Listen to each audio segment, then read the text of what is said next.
Thank you Identity for sponsoring today's video.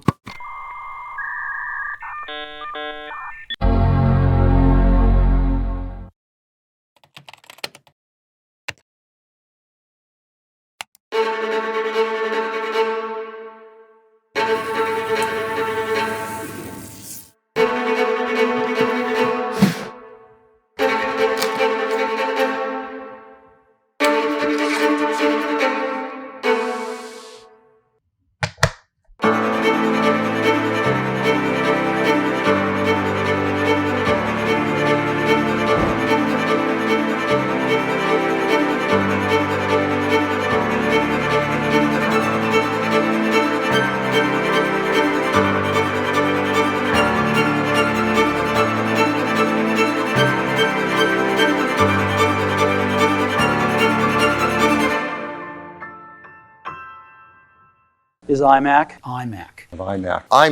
iMac, designed to perform, designed to impress, and most importantly, designed with M1. The new iMac 2021 is here, and with it, Apple have brought a new design to the table with some awesome features. Coming in 7 different colors, this is an iMac unlike any iMac Apple has produced before, and so people of the internet, I'm here to deliver an experience of what the 24-inch M1 iMac can offer. Subscribe for a lot more. This year's model is meant to replace the 21.5 iMac to deliver greater performance and a better design.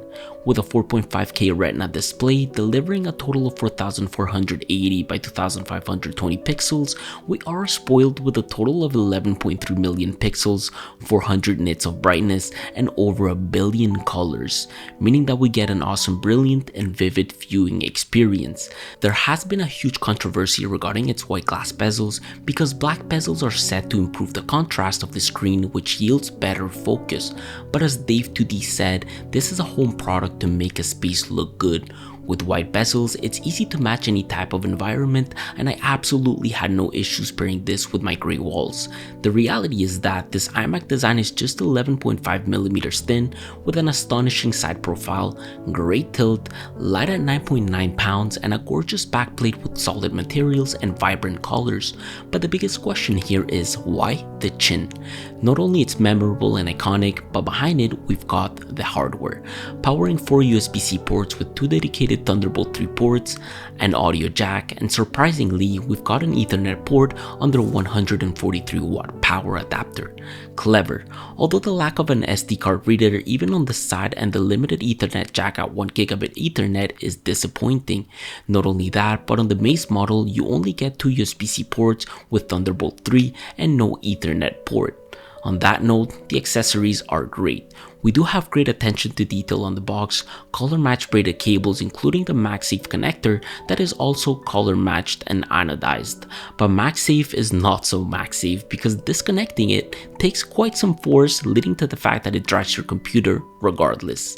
A redesigned Magic Mouse 2 with a side connector would have been awesome, but it still has that compact design for traveling, an awesome feel when clicking, and a seamless scroll. With a quick 3-minute charge to last for a day's work, it takes between 2 to 3 hours for a full charge from 0 to thereabouts, and the keyboard, well, I'm impressed. It is extremely light at 0.5 pounds, delivers an Apple-like typing experience, and has a fingerprint sensor for only an extra $50 from the base iMac's keyboard. It is great for things such as unlocking your device, security, and Apple Pay, and no need to worry if you press it by accident because it will most likely not lock the screen. This key needs a bit more weight to it in case of misuse. With 1mm travel, these keys do feel softer and quieter.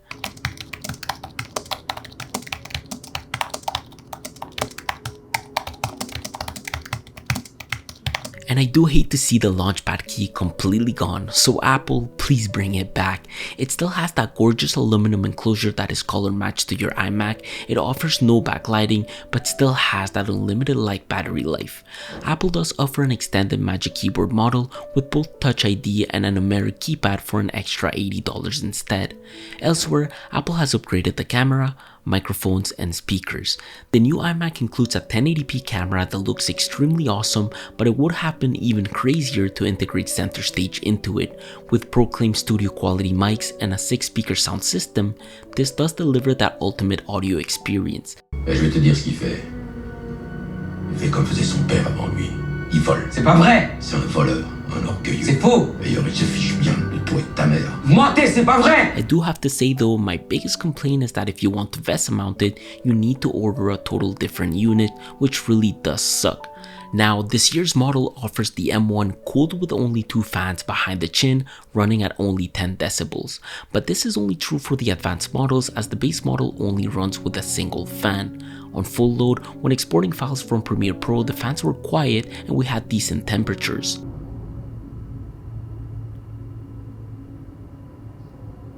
And I was still as surprised at the performance this machine had to deliver. Editing S-Log 3 at 4K from an XAVC HS codec was manageable. Even though I'm editing 10-bit 420, I was really impressed by the performance when throwing very heavy files at it. And I've decided to pretty much use every single hardware I review to edit all the assets necessary for their videos. So Lightroom and Photoshop performed great, but I don't think this is a device for only the pro people.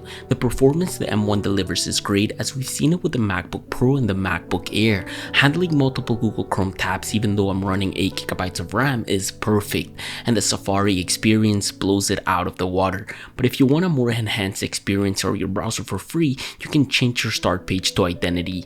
Identity declutters the web and really helps with organization when it comes to browsing the net. Organizing everything in one place and keeping those tabs minimal with the help of tiles is extremely satisfying. You can use these tiles to launch a website and manage your passwords within them for a memorable authentication.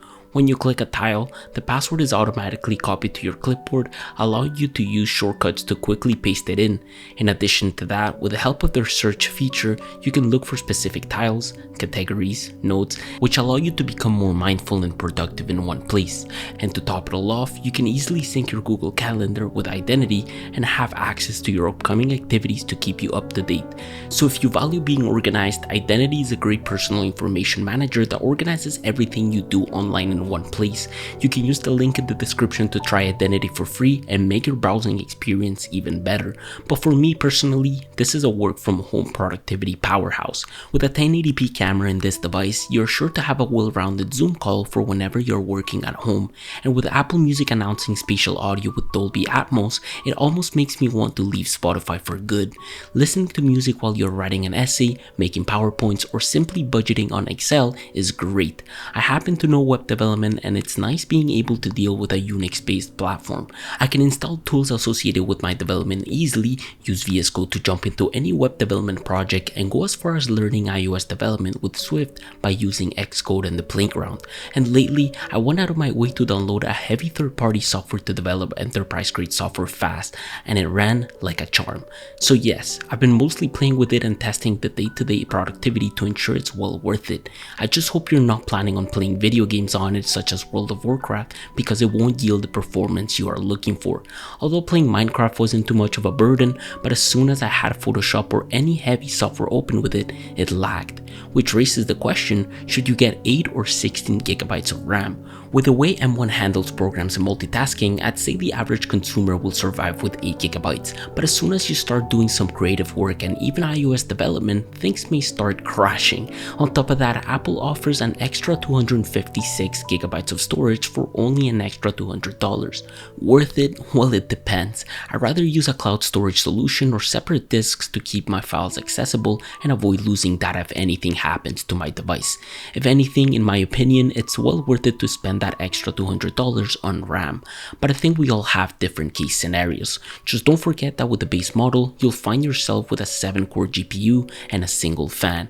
However, is the iMac overall a good purchase? For the starting price of $1,299, we are getting a lot. Not only we are getting a performance chip, but also a mouse, a keyboard, and a 4.5K Retina display.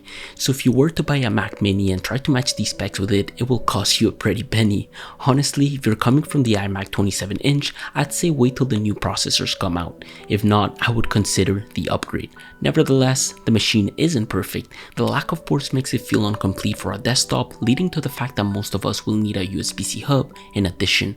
If you're not a long-term Apple user, the Magic Mouse will most likely not be your cup of tea.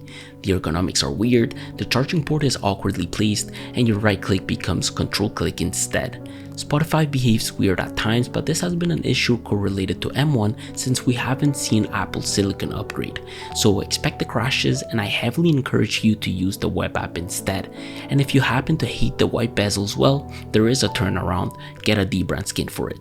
Even though I was planning on showing you guys the most recent practical features of Monterey's beta, I thought it would be better to wait for the full OS and do a whole tour with it. I hope you guys have enjoyed this review. I've got a bit of a networking space to set up because next week I'm going to be upgrading my network and giving you guys a full office tour. I will see you then. Take care.